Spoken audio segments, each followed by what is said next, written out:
జయ జయ జహి అజాం అజితదోషగృభితగుణాం త్వమసి యదాత్మనా సమవరుద్ధ సమస్తభగః అగజగదోకషాం అఖిలశక్త్యవబోధకాతే క్వచిజ్జయా ఆత్మనా చ చరతో అనుచరేన్నిగమః. మొదట సత్సంగంలో మనం ఉత్తమమైన ప్రార్థన దాని గురించి నేర్చుకున్నాం.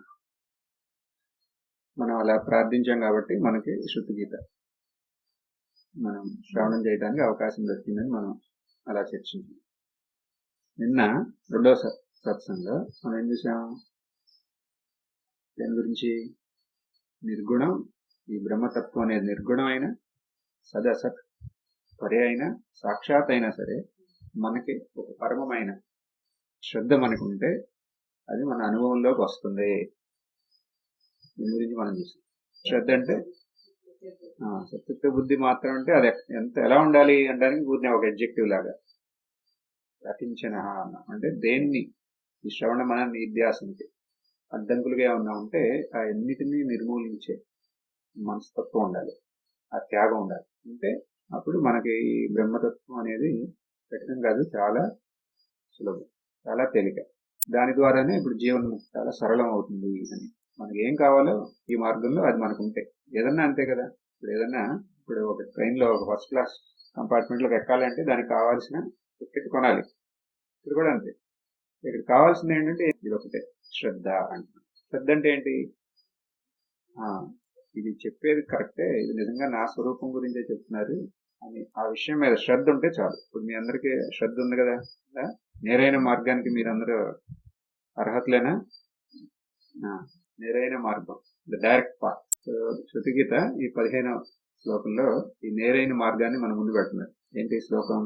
బృహత్ ఉపలబ్ధమేత అవయంతి అవశేషతయా యత ఉదయాస్తమయౌ వికృతే మృదివా అవికృతాత్ అత ఋషయో దదుస్త్వయి మనోవచనాచరితం కథమయతా భవంతి భువి దత్త పదాని నృణాం. ఈ శ్లోకంలో స్టార్టింగే బృహత్. బృహత్ అంటే బ్రహ్మతత్వం. బృహత్ ఎందుకంటున్నాం? అనంతం కాబట్టి. అది చూసాంగా మనం ఆల్రెడీ.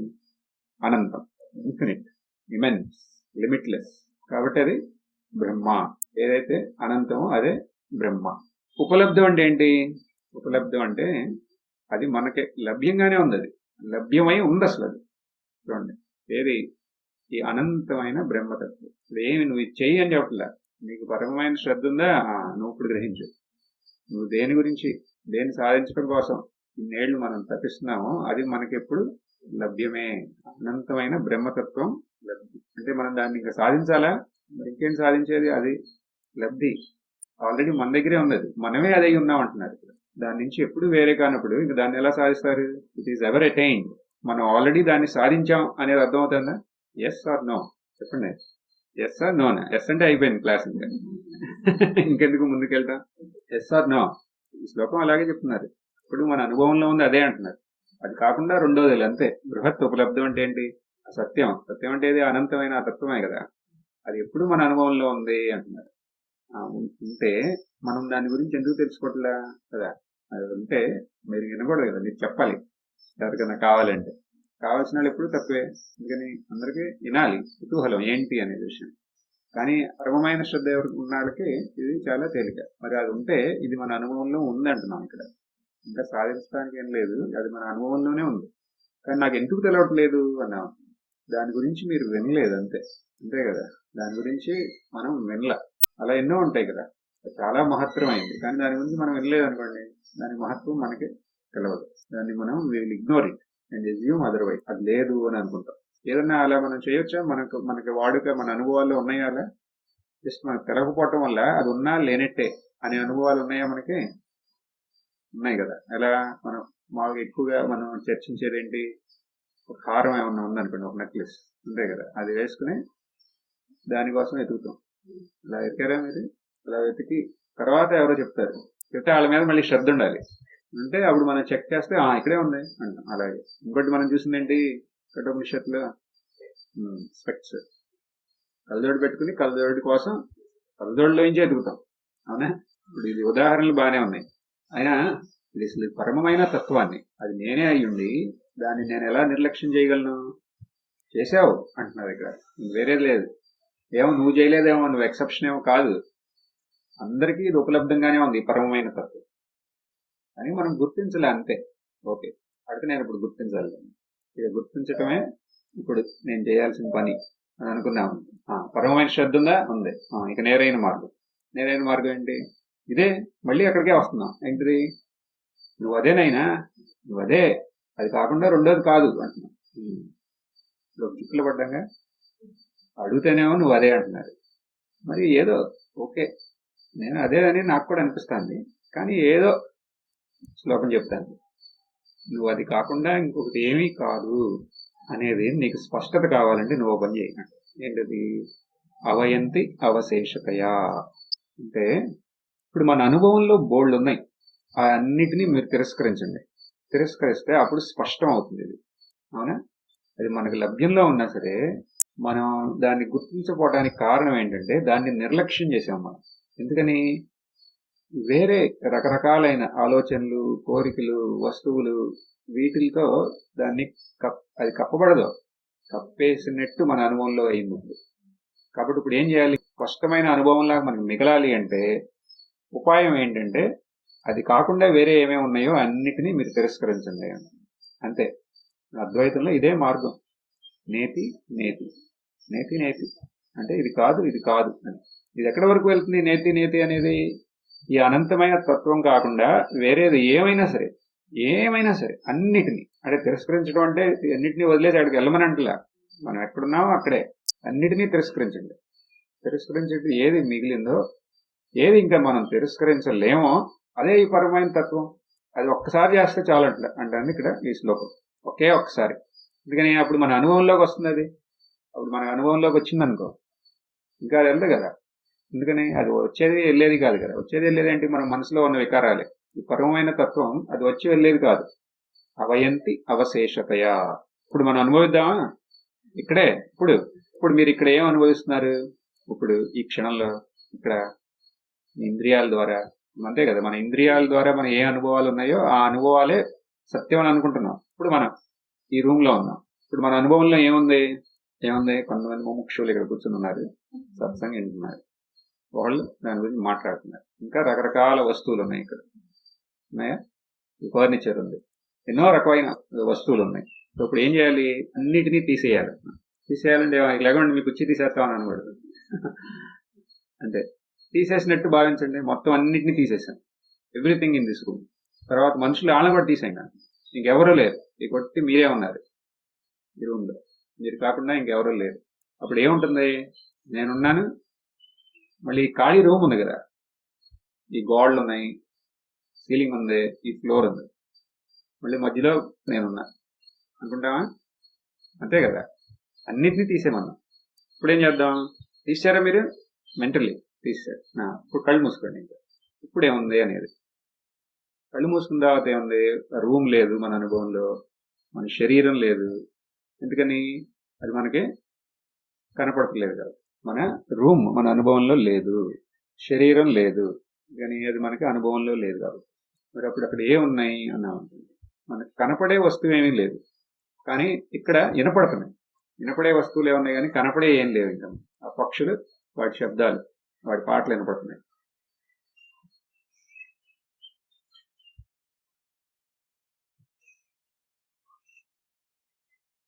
ఆ శబ్దాలను కూడా మనం తీసేసామనుకోండి, మనం వింటలా. ఇంకా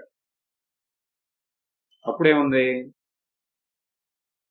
మనకి ఏమీ కనపట్లా, మనకి ఇంకేమీ వినపట్లా.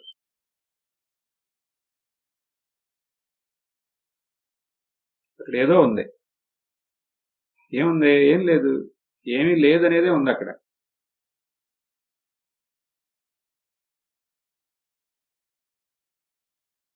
ఆ ఏమీ లేదు అనే గ్రహించేది ఒకటి ఉంది అక్కడ.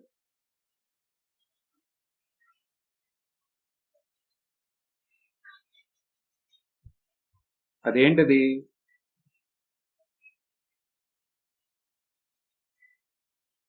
ఇప్పుడు మీరు కళ్ళు తెరవచ్చు. ఏమీ లేదు అని గ్రహించేది ఒకటి ఉందా? అదేంటి ఇప్పుడు మేము చెప్పింది అర్థమైందా? ఫస్ట్ మనం రూమ్లో ఉన్నాం, రూమ్లో వస్తువులన్నీ ఉన్నాయి, వస్తువులన్నింటినీ తీసేస్తాం, ఏమీ లేవు, గుర్తు నేనే ఉన్నాను. తర్వాత ఇక కళ్ళు మూసుకుంటే ఈ రూము లేదు, నేను కూడా లేదు. అప్పటి వరకు మనకి ఈ శబ్దాలు స్పష్టం అవ్వాలి. ఎందుకని చక్షు ఇంద్రియ ద్వారా బోల్డ్ ఇన్ఫర్మేషన్ వస్తుంది కాబట్టి ఆ వేరే ఇన్ఫర్మేషన్ ఉన్నా సరే అది స్పష్టంగా లేవు. కానీ ఎప్పుడైతే ఇది మనం క్లోజ్ చేసామో, మనం షట్టర్ వేసామో, ఇప్పుడు ఒకటి శబ్దాలు మాత్రం ఉంది, ఆ షట్టర్ వేయలేం కదా ఇంకా మనం, అది మనం వినాలి. అప్పుడు మనం ఏం చేసాం, మానసికంగా వాటిని తిరస్కరించాం. తిరస్కరిస్తే అప్పుడు ఏముంది, ఇంకా అక్కడ ఏమీ లేదు. అవునా? ఏమీ లేదని తెలుస్తుందా? అప్పుడు ఏమీ లేదని వేరే వాళ్ళు ఎవరు చెప్పలేదు కదా, మనకు మనమే తెలుసు. మరి ఆ ఏమీ లేదని ఎలా తెలుస్తుంది మీకు అంటే ఎలా? ఎరుక వల్ల. ఎరుక అనేది ఉంది కదా, అవునా? ఇక్కడ మళ్ళీ మనసుని తీసుకురావద్దు. ఎందుకని ఇప్పుడు మనసు వచ్చింది అనుకోండి, మళ్ళీ ఆ మనసు తెలుసుకునేది ఒకటి ఉంది, ఒక తత్వం ఉంది, అదే ఎరుక. ఇప్పుడు మళ్ళీ మనం కళ్ళు మూసుకున్నాం, కళ్ళు మూసుకుని ఎలా మిగులుదాం, ఆ ఎరుకలాగా మిగులుదాం.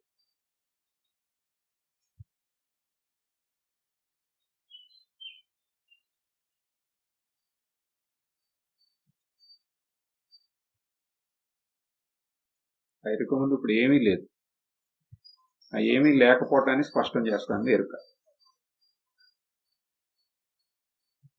ఇప్పుడు ఏమైనా ఆలోచనలు వచ్చినాయి అనుకోండి, ఆ ఆలోచన వెనకాల వెళ్ళొద్దు, వెళ్ళకుండా ఆ ఆలోచనల్ని గుర్తించేది ఆ ఎరుకే అని ఆ ఎరుకలాగా మిగులుతున్నాయి.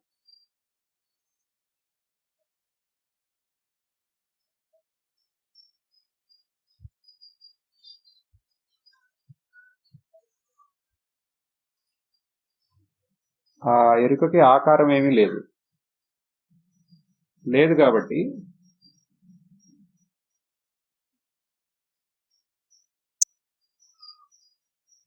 అది పరిచ్ఛిన్నం కాదు.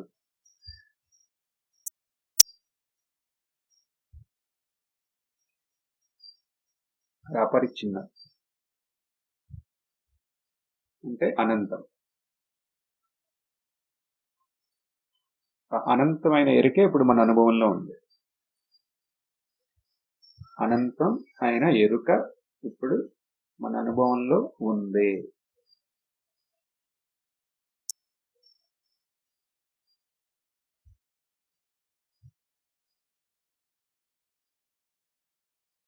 ఉన్నది అంటేనే ఉనికి.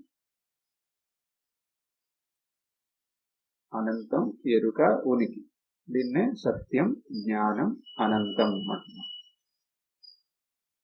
దాని పర్యాయ పదమే బ్రహ్మ.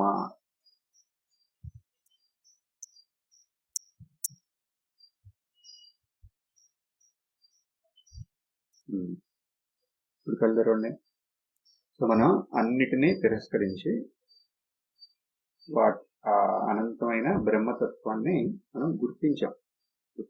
ఏమైనా డౌట్స్ ఉంటే అడగాలి. ఇక్కడ అనంతమైన బ్రహ్మతత్వాన్ని మనం స్పష్టంగా గుర్తించడానికి ప్రయత్నం చేసి గుర్తించామంటున్నా. ఈ అనుభవం ఇప్పుడు మనం సృష్టించామా? చూడండి, ఇప్పుడు మనమేమి దాన్ని సృష్టించలేవు. ఇప్పుడు ఇది స్పష్టంగా అర్థం అవ్వదు. మరి దాన్ని గుర్తించామంతే. అంటే దాని అర్థం ఏంటి? అది అసలు ఎప్పుడూ ఉంది, కానీ మనం దాన్ని గుర్తించలేదు. ఇప్పుడు మనం ఏం చేసాం? గుర్తించాం. శృతిగీత మనకి సూచన ఇచ్చారు, అవయంతి అవశేషతయ అన్నారు. మీరు తెలుసుకుంటారు స్పష్టంగా, అన్నిటిని తిరస్కరించినారు. ఇప్పుడు మనం ఏం చేసాం? మనం ఒక ప్రయోగం చేసాం, ఒక ఎక్స్పెరిమెంట్ చేసాం. ఇది నిజమేనా అని చూసాం. చూస్తే అప్పుడు అర్థమైంది, బృహత్ ఉపలబ్ధం, బ్రహ్మ వస్తువు ఎప్పుడు మన అనుభవంలోనే ఉంది. కేవలం మనం చేయాల్సిందేంటి? అవశేషతయ. అప్పుడు అవయంతి, అది మనకు స్పష్టంగా తెలుస్తుంది అంతే. మరి ముందెందుకు తెలియదు? అటే జాస్ పెట్టలేదు మనం. అంటే మామూలుగా జాస్ మనం అటు పెట్టలే అంతే. ఇప్పుడు జాస్ పెట్టాం, అది స్పష్టం. దీని మీద ఏమైనా సంశయం ఉందా? అవయంతి అవశేషతయా అంటే ఇప్పుడు మనం స్పష్టంగా గ్రహించాం కదా, అదే ఇప్పుడు మనకి that is there as substratum. అంటే అది ఒక ఆధారంగా ఉండాలి ఇప్పుడు మన అనుభవానికి. ఇప్పుడు మనం అది గుర్తించాం, గుర్తించిన తర్వాత ఇప్పుడు ఏం చేస్తున్నాం? ఇప్పుడు అన్నీ వింటున్నాము, చేస్తున్నాం. కానీ దాన్ని మనం మర్చిపోగలమా? ఎందుకని? అది అనంతం కదా. అదే ఈ అనుభవాన్ని ఇప్పుడున్న ఈ అనుభవానికి ఆధారంగా ఉంది. ఏది? ఆ అనంతమైన ఎరుక ఉనికి. ఆ అనంతమైన ఎరుక ఉనికి మనమైనప్పుడు ఏ అనుభవం వచ్చినా ఆ అనుభవం దీని ఆధారంతోనే అది ఉండగలదు. దేనికి ఆధారం ఇదంతా అంటే అన్ని రూపాలకే ఆధారం, నామాలకి, అన్ని శబ్దాలకి ఇదే ఆధారం. కావాలంటే ఒక దృష్టాంతం చూడొచ్చు. ఏం దృష్టాంతం? స్క్రీన్ చిత్రాలు మనం చూసాం కదా ఇదివరకే. స్క్రీన్ అనేది ఆధారం దేనికి? దానిపైన ఉన్న చిత్రాలు. ఆ చిత్రాలకి వాటికి అస్తిత్వం ఉందా? సెపరేట్ గా ఉందా? లేదు. అంటే స్క్రీన్ లేకుండా కూడా కనపడాలి. అవి కనపడవు. చిత్రం కనపడిందంటే అక్కడ స్క్రీన్ ఉండాల్సిందే. దానికి స్వతంత్రమైన ఆధారం లేదు. స్క్రీన్ లేకపోతే అసలు వాటికి ఆస్కారమే లేదు, వాటి యొక్క అస్తిత్వానికి. అలా అయితే ఇప్పుడు మనం అనుభవించే అన్నిటికీ ఆ స్క్రీన్ రూపంలో ఆధారంగా ఉన్నది ఏంటి? ఇక్కడ మనకి ఈ అనంతమైన ఎరుక ఉంది. అసలు మనం ఊహించండి, అంటే స్క్రీన్ లేకపోతే ఏమి ఉండవా? ఉండవు. ఇప్పుడు మీ ఎరుక లేకుండా ఏమన్నా ఉన్నాయా మీ అనుభవంలో? అంతే, అంత సింపుల్ అనమాట. మన ఎరుక లేకుండా అసలు ఏది మన అనుభవంలో లేదు. ఎరుకలు ఎన్ని ఉన్నాయంటే మనకు ఒకటే. అక్కడ స్క్రీన్ ఎంత ఎన్ని ఉన్నాయి? ఒకే ఒక స్క్రీన్. ఆ స్క్రీన్ మీద రకరకమైన చిత్రాలు. అవునా? ఇప్పుడు ఇలా ఆ స్క్రీన్ ఉందనుకుందాం. ఆ స్క్రీన్ మీద ఇప్పుడు మనం మొత్తం బయోగ్రఫీని ప్రొజెక్ట్ చేశారనుకుందాం. అని మనం పుట్టాం, ఇప్పుడు అంతా మనం చూస్తున్నాం అనుకుందాం. అనుకుంటామే కదా, పుట్టాం ఆ హాస్పిటల్లో ఆ రోజు ఆ టైంకి మనం పుట్టాం. తర్వాత ఏం చూసాం? ఒక గిలక్కాయ చూసాం అనుకున్నాం. అవునా? చూస్తున్నాం మనం ఇదంతా. తర్వాత ఇక మెల్లగా పెద్దయ్యాం. తర్వాత ఇక ఇంత పెద్దయ్యాం, మళ్ళీ మన పిల్లలు వచ్చారు, మళ్ళీ వాళ్ళు పెద్దయ్యారు, మళ్ళీ వాళ్ళ పిల్లలు వచ్చారు. ఇక ఇలా వెళ్తాంది. కానీ ఎన్ని తెలుస్తున్నాయి ఇప్పుడు మనకి. ఇప్పుడు మన ముందు ఒక స్క్రీన్ ముందు అట్లా వేసారు అనుకోండి, స్క్రీన్ మీద మనం అన్ని చూడగలం కదా. ఇప్పుడు ఏంటంటే నిజంగానే ఇప్పుడు ఆ స్క్రీనే ఇప్పుడు అనంతమైన ఎరుక. ఆ స్క్రీన్ మీద ఎన్ని వెళ్తున్నాయి. ఇప్పుడు ఆ స్క్రీన్ లేకుండా అసలు ఏమీ లేదు ఇక్కడ. ఆ స్క్రీన్ ఎవరు? అది నేను. ఇప్పుడు ఆ స్క్రీన్ అనేది ప్రతి చిత్రంలోనూ ఉందా? ప్రతి చిత్రంలోనూ. అసలు చిత్రం ఉందంటేనే అక్కడ స్క్రీన్ ఉన్నట్టు కదా. అలాగే ఇక్కడ ఈ అనంతమైన ఎరుక ఉనికిలోని ఈ అనుభవాలన్నీ అవుతున్నాయి. శబ్ద, స్పర్శ, రూప, రస, గంధ అన్ని అనుభవాలు. దీని ద్వారానే ఆలోచనలన్నీ ఈ స్క్రీన్ మీద చిత్రాల్లాగా వస్తున్నాయి వెళ్తున్నాయి. ఉన్నదేంటి? స్క్రీన్. అలాగే ఇక్కడ ఏముంది? ఈ అనంతమైన ఎరుక ఉనికినే ఉంది. మరి నాకు ఇప్పటి వరకు ఎందుకు తెలవలేదు? ఆ చిత్రాలకు ఎక్కువ ప్రాధాన్యత ఇచ్చేసాం. ఎంత ప్రాధాన్యత ఇచ్చామంటే ఈ దానికి ఆధారంగా ఉన్నదాన్ని మనం మర్చిపోయాం. స్క్రీన్లో అంతే కదా, అది ఒట్టి స్క్రీనే, ఆ చిత్రాలే. కానీ అక్కడ కూర్చుని ఏడుస్తారు. ఎందుకని?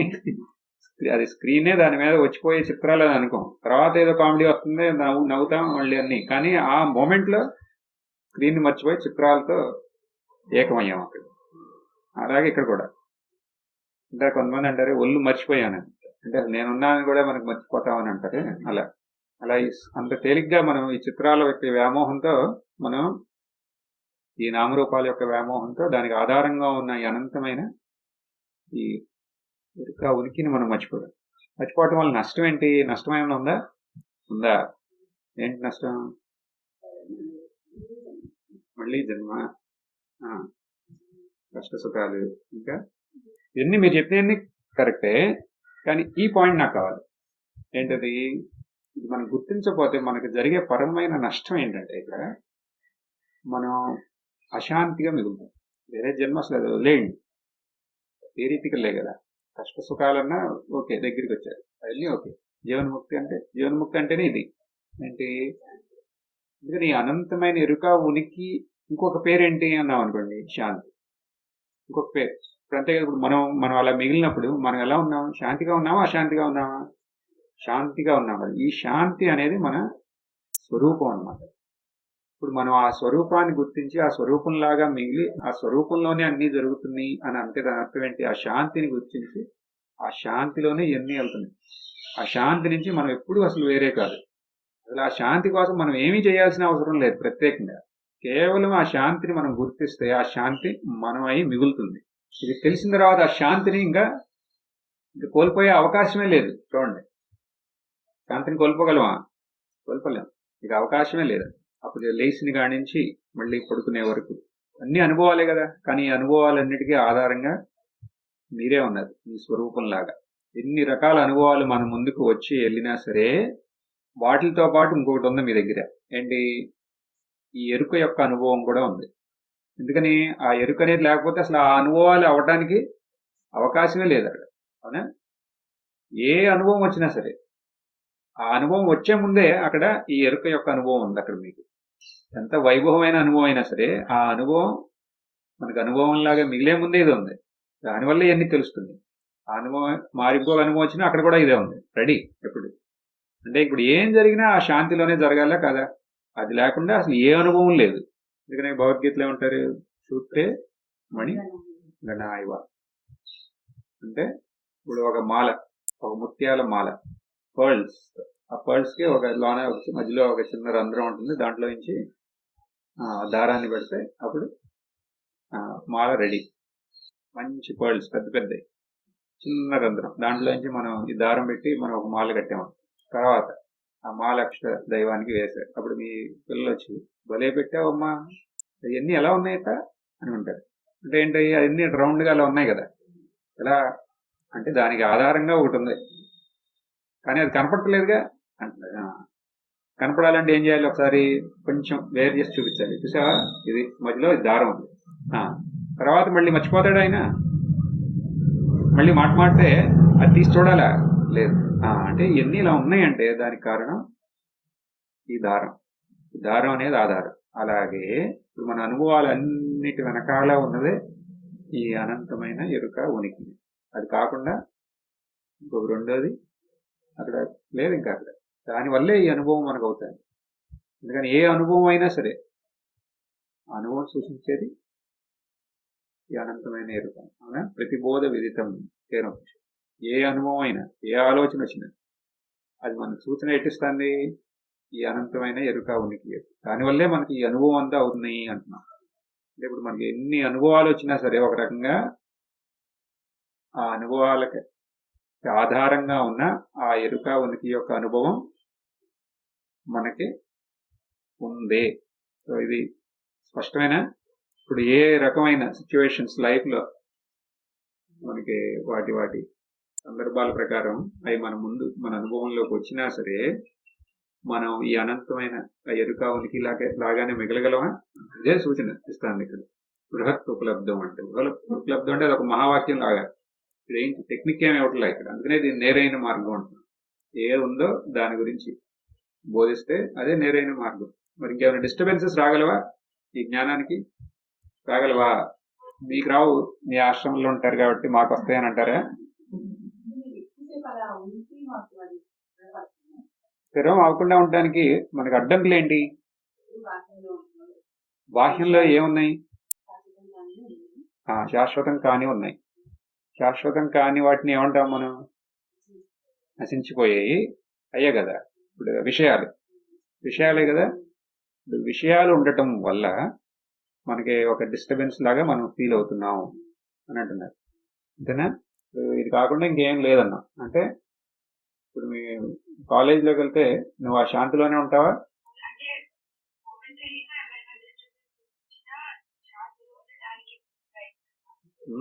అంటే ఆ డిస్టర్బెన్సెస్ అనేవి ఉన్నాయి కదా. డిస్టర్బెన్సెస్ అనేవి ఉన్నాయి. డిస్టర్బెన్సెస్ లేకుండా చేస్తే అవును కదా. ఇప్పుడు డిస్టర్బెన్సెస్ ఉన్నాయి, మళ్ళీ మనం అక్కడ మళ్ళీ ఆ శాంతిగా ఉండటానికి మనం ప్రయత్నించాలి. మరి దానివల్ల ఏంటి ఉపయోగం? సత్సంగి డిస్టర్బెన్సెస్ అన్నిటినీ మనం తీసేయగలమా? మొత్తం తీసేయటమే. ఇంకా డిస్టర్బెన్స్ అనేది ఇంకా లేదు. ఎందుకంటే ఇది మనం గుర్తించాం కదా. చూడండి, ఇప్పుడు నెక్లెస్ ఉందా? ఉంది. గుర్తించారా? గుర్తించాం. మళ్ళీ మర్చిపోతారా? మర్చిపో. కానీ నేను మళ్ళీ వ్యవహారంలో పడిపోతే మర్చిపోతానేమో. మర్చిపోతామా? మర్చిపోం కదా. థియరిటికల్ గా మర్చిపోవడానికి ఆస్కారమే లేదు. మళ్ళీ ఎందుకు మర్చిపోతారు? ఒకసారి మళ్ళీ ఈ లైఫ్ లోనే ఇంకా అసలు మళ్ళీ చెప్తారు కూడా అందరికీ, ఎంత ఘోరం జరిగిందో తెలుసా అని చెబుతారు. అది మర్చిపోయినట్టు. నేను ఎంత ఎత్తుకాని, ఎన్ని రోజులు ఎత్తుకాని, పోలీస్ కంప్లైంట్ కూడా ఇచ్చానంట. కానీ అది ఇక్కడే ఉంది. అలాగే ఇక్కడ అది నేనే అయి ఉన్నా, కానీ ఎంత ఘోరం జరిగిందంటే దానికోసం ఎంతో సాధన చేసిన. అది నేనే అయి ఉన్నా, అయినా సరే దాన్ని సాధించడం కోసం సాధన. గుర్తించిన తర్వాత ఏంటి రోగం ఇప్పుడు మర్చిపోలేదు. మర్చిపోతారా? మర్చిపో. అటు కూర్చుని మళ్ళీ నేను గుర్తు పెట్టుకోవాల్సిన అవసరం ఉంటుందా? అవసరం లేదు. కానీ మీరు అన్నట్టు కరెక్ట్, విషయాలు అంతే కదా. ఇప్పుడు ఈ సత్సంగం ఉంది, ఈ సత్సంగం ఉన్నప్పుడు మీకు ఇంకా మనసులో ఏ విషయాలు వచ్చే అవకాశమే లేదు. కాబట్టి బ్రహ్మజ్ఞానులాగా ఇక్కడ అందరూ ఉంటారు, ఇస్తా ఉంటారు. అప్పుడు మీరేమనుకుంటారంటే ఇంతేగా, ఇప్పుడు మేమైతే ఎన్నో రెస్పాన్సిబిలిటీస్ ఉన్నాయి, మీకేమున్నాయి, తింటాం ఏదో తత్వమసి అనుకుంటాం తప్ప అని అంటారు. అంటే ఏంటి అసలు తేడా అంటే రెండింటికి విషయాలు ఉన్నాయి. విషయాలు ఉన్నా సరే మనకు వచ్చే ఈ డిస్టర్బెన్సెస్ అన్నిటినీ, ఈ విషయాలే ఎన్ని రూపాల్లో ఉంటాయి అంటే మెయిన్లీ 3. ఒకటి మెయిన్ విషయం, మనకి మెయిన్ డిస్టర్బెన్స్ ఏంటో చెప్పిన, మెయిన్ ఇది మన శరీరం, మన మనసే మెయిన్ డిస్టర్బెన్స్. సెకండ్ ఏంటి, ఈ చుట్టుపక్కల ఉన్న వాళ్ళందరూ, అది రెండో డిస్టర్బెన్స్. నేను కాకుండా మన చుట్టూతో మిగిలిన వాళ్ళందరూ రెండో డిస్టర్బెన్స్. మూడోది ఎవరో చెప్పిన, ఎవరు, జీవ జగత్, తర్వాత ఈశ్వరుడు కూడా. ఈశ్వరుడు అసలు ఎవరో ఏంటి అనేది స్పష్టంగా అర్థం కాకపోతే ఆయన కూడా ఒక డిస్టర్బెన్స్. అవునా?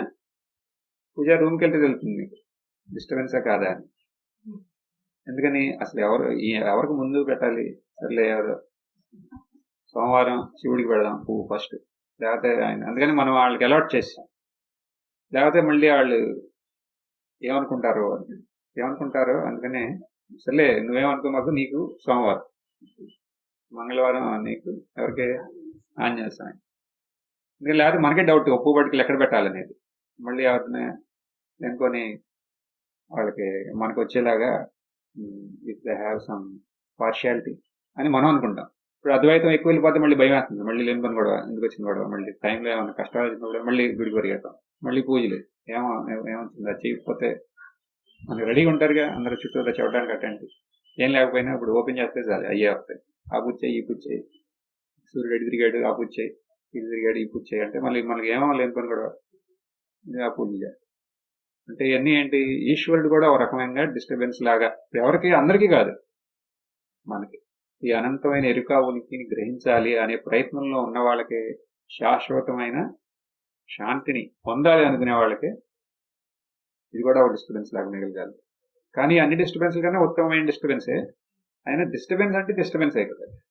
నెక్స్ట్, ఈ అన్ని డిస్టర్బెన్సెస్ వల్ల మనం వాటికి ఆధారంగా ఉన్న ఈ అనంతమైన ఎరుక ఉనికిని మనం గుర్తించలేకపోతున్నాం. అందుకని ఈ నామరూపాలు వాటి యొక్క ప్రభావం చూపించి వాటి యొక్క అధిష్టానాన్ని వాటి కప్పేసినట్టు మనకు అనిపిస్తుంది. అప్పుడే అది డిస్టర్బెన్స్ అవుతుంది, ఆ టైటిల్ వస్తుంది వాటికి డిస్టర్బెన్స్ అని. ఎప్పుడు ఆ శాంతిని మనం నష్టపోతే, మనకు శాంతి ఉన్నప్పుడు, అవునా, ఇప్పుడు మనం శాంతి, ఇప్పుడు ఆ పక్షులు వస్తుంది, అది ఒక డిస్టర్బెన్స్ లాగా ఫీల్ అవ్వం. ఎందుకంటే ఒక శాంతి ఉంది కాబట్టి ఆ శాంతి అనే ఆధారంలో ఏదన్నా అవనివ్వండి మనకేంటి అనమాట. అంటే ఆ శాంతి అనేది ఉంటే మనకి ఒక రకంగా ఏది డిస్టర్బెన్స్ కాదు. శాంతి లేకపోతే అన్ని డిస్టర్బెన్స్. అయినా ఈ డిస్టర్బెన్సెస్ అన్నింటినీ నిర్మూలించాలంటే ఏం చేయాలి? దానికి కూడా ఒక ఉపాయం మనకి శ్లోకంలో జరుగుతుంది. ఏంటి? యత ఉదయాస్తమయో వికృతే మృదివా అవికృత. ఏంటది? మనం ఎలా మొదలెట్టాం ఈ ప్రయాణం అంటే, ఈ బ్రహ్మతత్వం అనంతమైన ఎరుక ఉనికినే ఈ కనపడే ఈ ప్రపంచం మొత్తానికి ఆధారం. ఎలాగైతే స్క్రీన్ ఈ చిత్రాలన్నిటికీ ఆధారమో అలా దాన్ని గుర్తిస్తే అప్పుడు శాంతి అనేది ఆధారంతోనే మన వ్యవహారం అంతా నడుస్తుంది అని. ఇప్పుడు ఇంకొక నెక్స్ట్ స్టెప్ వెళ్తున్నాం ఇక్కడ. అందుకని మళ్ళీ డిస్టర్బెన్సెస్ ఉండకూడదు మనకి, వాటిని నిర్మూలించాలి. అప్పుడు ఏం చేయాలి మనం? ఏం చేయాలంటే ఈ డిస్టర్బెన్సెస్ అంటే ఈ కనపడే దిస్ మేనిఫెస్టేషన్ అసలు ఈ బ్రహ్మతత్వం కన్నా వేరేగా లేదు అనేది గుర్తించాలి అంటున్నాం. ఫస్ట్ ఒక డిస్టర్బ్డ్ వరల్డ్ లో ఉందాం అనుకున్నాం, తర్వాత మనకి you have access to the substratum of this disturbance. అంటే ఈ డిస్టర్బెన్సెస్ యొక్క ఆధారం అంటే ఏంటి అని స్పష్టంగా గుర్తించాలి. తర్వాత అసలు ఈ డిస్టర్బెన్సెస్ లేకుండా చేయాలంటే ఏంటి? ఈ డిస్టర్బెన్స్ అనేది అసలు ఏంటి, అసలు నిజంగా ఉందా ఈ డిస్టర్బెన్స్ అని అడుగుతున్నాం. అడిగితే అది లేదంటున్నాం. ఎలా? అది అసలు ఈ ఎరుక ఉనికి కన్నా వేరేగా లేదుగా. వేరేగా ఉంటే డిస్టర్బెన్స్, అది ఎలా చెప్పగలరు మీరు? ఎందుకంటే శ్లోకం ఏమంటున్నారు ఇక్కడ? మొత్తం అంతా ఏదైతే మార్పు చెందుతుందో, విషయాత్మకంగా ఉందో, ఇదంతా ఎక్కడి నుంచి వస్తుంది, మళ్ళీ ఎక్కడికి లయం అవుతుందో అదే ఈ అనంతమైన ఎరుక ఉనికి అంటుంది. ఓహో, అంటే ఈ అనంతమైన ఎరుక ఉనికినే ఈ నామరూపాత్మకంగా రూపం తీసుకున్నట్టు మళ్ళీ ఆ నామరూపాత్మకమైన ఈ అనుభవం అంతా ఆ అనంతమైన తత్వంలోనే లయిస్తాను. అక్కడి నుంచి ఉదయిస్తాంది, అక్కడే అస్తమం అవుతుంది. అది మన అనుభవంలో ఉందా? తత్వం ఏంటి అనేది శ్లోకం చెప్తుంది. తర్వాత అది మనకు అనుభవంలో ఉందా లేదా మనం వెరిఫై చేసుకోవాలి కదా. లేకపోతే ఏమవుతుంది, ఈ శ్లోకం ఉంది, ఈ శ్లోకాన్ని మనం ఇప్పుడు బై హార్ట్ చేసి ఏంటి దానివల్ల ఉపయోగం? ఉపయోగం ఉంది, దానివల్ల ఉపయోగం లేదని అన్నాం. కానీ పరమమైన ఉపయోగం నుంచి మనం పక్కకెళ్తాం. దానికన్నా మంచిదేంటి, చూసాం ఆ సూచన వచ్చిందా, ఆ సూచన మన అనుభవంలోకి ఇప్పుడు ఇక్కడే మన అనుభవంలోకి తెచ్చుకుంటాం. ఇప్పుడేంటి మన అనుభవం ఇక్కడ ప్రస్తుతం? నిందా మనం చూసాంగా, మనం ఈ రూమ్ గురించి మనకి ఎరుకుంది. ఈ రూమ్ లో ఏమేమి జరుగుతున్నాయో అన్ని మనకు తెలుస్తున్నాయి. ఇప్పుడు ఇక్కడ నుంచి మీరు బయటకు వెళ్ళారనుకోండి, బయటకు వెళ్తే ఈ రూమ్ యొక్క అనుభవం ఉంటుందా? ఉండదు. ఇంకొక రూమ్ లో కూర్చుంటే ఆ రూమ్ యొక్క అనుభవం ఉంటుంది, ఈ రూమ్ యొక్క అనుభవం ఉండదు కదా మీకు. మరి ఆ అనుభవంకి ఈ అనుభవంకి ఏంటి సమానంగా ఏముంది? నువ్వు ఇక్కడ ఉన్నావు, ఈ సత్సంగం అంటున్నావు, తర్వాత కాలేజీకి వెళ్ళావు, అక్కడ వేరే అనుభవం ఉంది, తర్వాత ఆఫీస్కి వెళ్ళావు, అక్కడ వేరే అనుభవం, తర్వాత క్లినిక్కి వెళ్ళావు, అక్కడ వేరే అనుభవం. కానీ ఈ అనుభవం ఆ అనుభవం ఈ రెండింటికి మధ్యలో ఒకటి సమానంగా ఉంది. ఏంటది? అది మనం తెలుసుకుంటున్నాం అనేది, అంతే కదా. అప్పుడు ఇక్కడ ఉన్నప్పుడు ఇది తెలుసుకుంటున్నాం, కానీ అక్కడికి వెళ్తే బయటకు వెళ్తే అది తెలుసుకుంటాం. అంటే you are conscious right now of this experience. Later when you move again you are conscious of another experience. What is common between both? తెలుసుకోవటం అనేది ఎక్స్పీరియన్స్ అని, కాన్షియస్నెస్ అనేది, ఆ ఎరుకే ఈ రెండిటికి సమానంగా ఉంది అక్కడ. అంటే ఆ ఎరుకలోనే ఈ రెండు జరుగుతున్నాయి, ఇది జరుగుతుంది అది జరుగుతుంది, రెండు ఆ ఎరుకలోనే. అవునా? ఇప్పుడు ఒక స్టెప్ ముందుకెళ్దాం. ఇప్పుడు ఇక్కడి నుంచి మనం బయటకు వెళ్ళామనుకో, అప్పుడు ఒక రకంగా ఏమవుతుందంటే ఈ అనుభవం మొత్తం ఆ ఎరుకలో లయం అవుతుంది. బయటకు వెళ్ళగానే మళ్ళీ ఆ ఎరుకలో నుంచి ఇంకొక అనుభవం ప్రకటన అవుతుంది. చూడండి, ఈ రూమ్ లో ఉన్నా, ఇక్కడ ఈ అనుభవం ఈ ఎరుకలో ఉందని అది మనకు తెలుసు. ఇప్పుడు వేరే చోటకి వెళ్ళాం, ఇప్పుడు గార్డెన్ లోకి వెళ్ళాం, అక్కడ ఇప్పుడు ఈ మనుషులు లేరు, ఏ వస్తువులు లేవు, అన్ని చెట్టు చేమలు ఇవన్నీ ఉన్నాయి.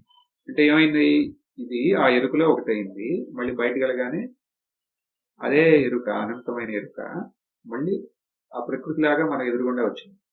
అంటే ఇది ఎక్కడి నుంచి ఉదయం అవుతాను, ఆ ఎరుక నుంచి మళ్ళీ ఎక్కడ అస్తమం అవుతుంది, మళ్ళీ అక్కడే.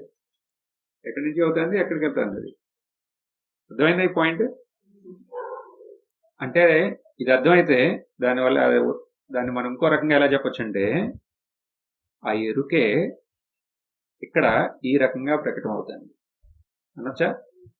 మళ్ళీ బయటకు వెళ్తే అది అక్కడ అలా ప్రకటన అవుతుంది. ఇప్పుడు మీరు మీ ఇంటికి వెళ్తే అక్కడ అలా ప్రకటన అవుతుంది, గేట్ తీగానే అది అలా ప్రకటన అవుతుంది. మళ్ళీ రూమ్లోకి వెళ్ళగానే అది అక్కడ అలా ప్రకటన అవుతుంది. అప్పుడు అక్కడ ఎవరన్నా వస్తే అలా ప్రకటన అవుతుంది. అంటే ఇప్పుడు ఏంటి, విషయాలన్నీ ఇప్పుడు ఏంటి, అసలు ఉన్నాయా విషయాలు? ఎరుక కాకుండా ఉన్నాయా? So we have divinised the entire manifestation. అప్పుడు ఇంకా విషయం అనేది ఉందా? లేదు కదా. మరి ఏముంది? ఆ ఎరుకే. అన్ని దాంట్లో నుంచి వస్తున్నాయి, అన్ని దాంట్లోకి వెళ్తున్నాయి అంటున్నాగా. అందుకని ఇక్కడ మనకి ఇంకా స్పష్టంగా అర్థం అవ్వాలంటే ఒక ఉదాహరణ కూడా వచ్చింది. మృదివా అంటే మట్టిలో బొమ్మలు. అంతేగా, నేను మీకు కడవశత్తు కూడా చెప్పాగా. నేను ఎగ్జాంపుల్ ఏం చెప్పాను, స్కూల్కి వెళ్తున్నారు పిల్లలు. వెళ్తా అంటే స్కూల్ ఎక్కడ, ఊరు బయట. వెళ్తా అంటే అక్కడ ఒక కమ్మరాడు, పోటర్ ఉన్నాడు, వాడు బొమ్మలు తయారు చేస్తున్నాడు. చూస్తే అక్కడ ఏముంది, ఒట్టి మట్టే ఉంది. మళ్ళీ వీళ్ళు వచ్చేపాటికి ఆ మట్టి లేదు, కానీ అక్కడ ఏమున్నాయి, కుండలు, బొమ్మలు, రకరకాలన్నీ ఉన్నాయి అక్కడ. అప్పుడు వీళ్ళు అడిగారు అన్ని, ఇవన్నీ ఎక్కడి నుంచి వచ్చినాయి అన్నారు. ఎక్కడి నుంచి ఏంటి చూడలేదా, మీరు వెళ్ళేటప్పుడు ఉందిగా ఇక్కడ మట్టి, ఆ మట్టి ఈ కొండలు ఎలా అవుతాయి, ఇవన్నీ ఎలా అవుతాయి అని అడిగారు. కావాలని ఇక్కడ కూర్చొని నేను చేసి చూపిస్తా అంటే మట్టి కొండలే. ఎవరు కొనలేదు అనుకోండి, మళ్ళీ ఏం చేశాడు ఆయన, అన్నిటినీ మళ్ళీ మట్టి చేశాడు. మట్టి చేసి వినాయక చవితి వస్తుంది, వినాయకుడిని చేశాడు. కొంతమంది కొనుక్కున్నారు, కొంతమంది కొనుక్కోలే. మళ్ళీ అవి తీసాడు. సీజన్ అయిపోయింది కదా, మళ్ళీ నెక్స్ట్ ఏంటి, నవరాత్రి వస్తుంది, అందుకని దుర్గామాత. ఎక్కడి నుంచి వస్తున్నాయి, ఎక్కడికి వెళ్తున్నాయి అన్ని. సో ఇక్కడ ఉన్నది ఏంటి అసలు, అసలు ఏం అర్థం చేసుకోవాలి మనం ఈ దృష్టాంతం నుంచి? అది చెప్పండి. ముందున్నదే ఒక రకంగా ప్రకటమైంది, తర్వాత ఇంకో రకంగా ప్రకటమైంది. కానీ రెండిట్లోనూ సమానంగా ఉన్నదేంటి ఆ దృష్టాంతంలో? అంతే కదా, మట్టే. అలాగే ఈ దృష్టాంతాన్ని ద్రాష్టాంతం మనం రిలేట్ చేసుకుంటే ఇక్కడ కూడా అంతే. ఏముంది ఇక్కడ? రకరకాల రూపాలు ఉన్నాయి. రూపాలు, భావనలు రకరకాలు. జీవ, జగత్, ఈశ్వర. ఈశ్వరికి ఒక రూపం కల్పిస్తే రూపం, లేకపోతే ఒక భావన అంటే ఒక భావన రూపంలో ఎన్ని ఉన్నాయి. ఏది? జీవ, జగత్, ఈశ్వర ఉన్నాయా? ఉన్నాయి. కానీ ఎన్ని ఎలా అనుభవం అవుతున్నాయి మనకి? ఎరుక రూపంలో. ఒక రకంగా చెప్పాలంటే ఆ ఎరుకలో నుంచి, ఇప్పుడు మీరు ఎరుకలాగా ఉన్నారని మిగిలారనుకోండి, మిగిలితే అప్పుడు ఆ ఎరుకు నుంచే వస్తున్నాయి, మళ్ళీ ఆ ఎరుకులోకి లయం అవుతుంది. అవునా? మరి అలాంటప్పుడు ఇది ఎరుకు కాకుండా వేరేగా ఉండగలవా? ఇప్పుడు ఆ మన్ను అనేది ఎప్పుడు ఉందా? అక్కడ ఒక వినాయకుల వారు ఉన్నా సరే ఉందా లేదా? నష్టమైందా? లేదు. వినాయకులు వారి లాగా అక్కడ అది రూపం తీసుకుంది. తర్వాత దుర్గాదేవి లాగా అది రూపం తీసుకుంది. తర్వాత ఏదో ఒక ఆడుకునే వస్తువులాగా రూపం తీసుకుంది. అంతే కదా, దానికి ఎప్పుడు నష్టం అవలే. కానీ ఇక్కడ చేయాల్సింది ఏంటి? గుర్తించాలి, అంతే. గుర్తించడమే ఇక్కడ కావాల్సింది. అలాగే ఇక్కడ కూడా అనంతమైన ఎరుక ఉనికి ఒకసారి గుర్తిస్తే ఇక మనం ఎక్కడికి వెళ్తే అది అక్కడే ఉంది. అది అప్పుడు మనకి మళ్ళీ డిస్టర్బెన్సెస్ ఉంటాయా? ఉండవు కదా. ఉండటానికి అవకాశం ఉందా? ఏది డిస్టర్బెన్స్ ఇంకా మనకి? మనం దానికి డిస్టర్బెన్స్ అనే స్టేటస్ ఇవ్వకుండా ఏ స్టేటస్ ఇచ్చాము ఇప్పుడు మనం? అదే అనంతమైన ఎరుక ఉనికి. See, the piece is there not only as the underlying substratum, the piece only is taking shape as every shape that you can imagine. ఇంకేమంటే మనకి డిస్టర్బెన్స్ కూడా లేదు. సో ఇక ఈ నామరూప జగత్ ఈ బ్రహ్మం కన్నా వేరేగా లేదు. ఇదంతా అక్కడి నుంచే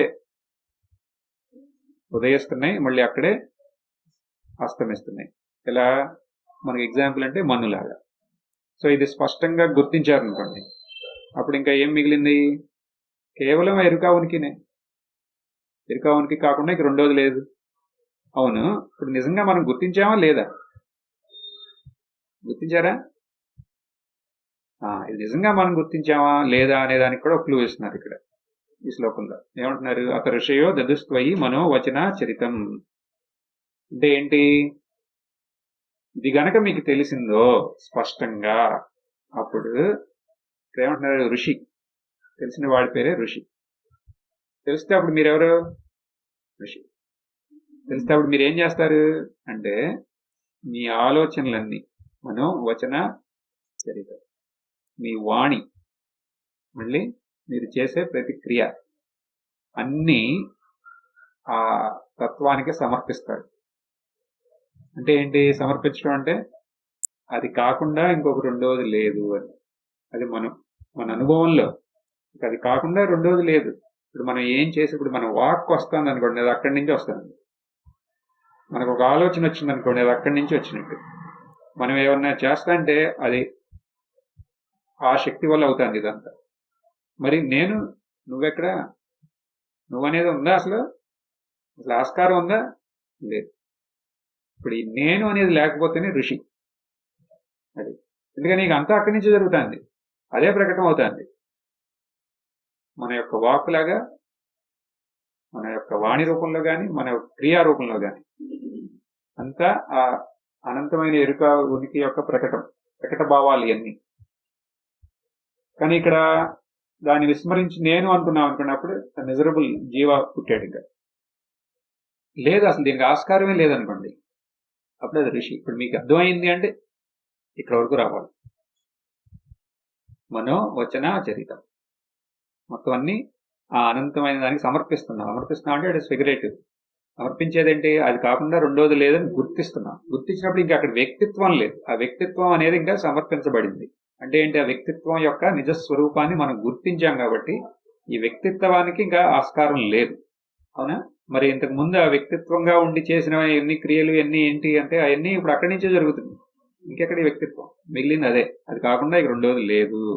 అంతే కదా. ఋషి అంటే మంత్రద్రష్ట అంటే మంత్రద్రష్ట మంత్రాలన్నీ చెప్పేది అనుభవం గురించి. ఈ అనుభవాన్ని ఒక అనుభవం లాగా మిగిల్చిన వాడు ఋషి. మిగిలిస్తే ఏమవుతుంది అంటే ఇదవుతుంది. ఇక అక్కడ వ్యక్తి లేడు, ఈ ఋషి అనేవాడే లేడు. ఉన్నదేంటి అనంతమైన ఎరుక ఉనికినే అంటున్నారు. ఇంకా వదలట్లా ఈ శ్లోకం.